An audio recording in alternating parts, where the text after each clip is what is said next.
తెలంగాణ రాజకీయాల్లో ఇప్పుడు భారీ సంచలనం. కేసీఆర్ కుమార్తె తెలంగాణ జాగృతి అధ్యక్షురాలు కల్వకుంట్ల కవిత కొత్త రాజకీయ పార్టీ ప్రకటించబోతున్నారు. ఏప్రిల్ 25న ఉదయం 10 గంటలకు మేడ్చల్ జిల్లా మునిరాబాద్లో ఈ ప్రకటన జరగనుంది.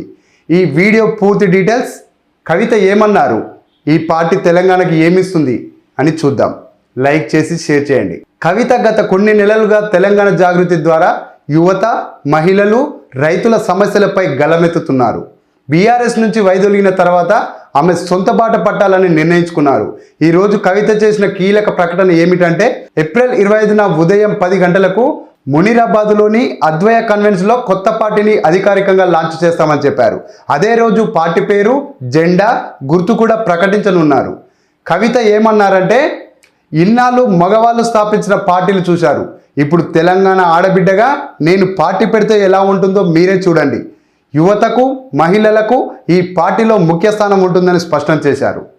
తెలంగాణలో పెద్ద మార్పుతో రాష్ట్ర సమస్యలపై దృష్టి పెట్టి పని చేస్తామని చెప్పారు. పార్టీ ప్రజల కోసం, ప్రజలతో కలిసి నడుస్తుందని, తెలంగాణ ఆత్మ గౌరవాన్ని కాపాడే తెలంగాణ హోం పార్టీగా ఉంటుందని ఆమె ఆశాభావం వ్యక్తం చేశారు. ఏం ఆశించవచ్చు? ఈ కొత్త పార్టీ తెలంగాణ రాజకీయాల్లో ఎలాంటి మార్పు తీసుకొస్తుంది? యువతకు ఎక్కువ అవకాశాలు, మహిళల రిజర్వేషన్, ఎంపవర్మెంట్, సామాజిక న్యాయం, తెలంగాణ సంక్షేమం మరియు అభివృద్ధి. ఇప్పటికే కవిత సిద్దిపేట నుంచి పోటీ చేసే అవకాశం ఉందని గతంలో సంకేతాలు ఇచ్చారు. అదే నిజమైతే హరీష్ రావు బలమైన సీట్ అయినా కవిత ధైర్యంగా ఎదుర్కొనే సంకేతాలు ఉన్నాయా? తెలంగాణలో మరో కొత్త ఎంపిక రావడం వల్ల ప్రజలు మంచి జరుగుతుందా, లేదా ఓటు విభజన జరుగుతుందా? మీ అభిప్రాయం కామెంట్లో చెప్పండి. తెలంగాణ రాజకీయాలు ఇప్పుడు హీట్ అవుతున్నాయి.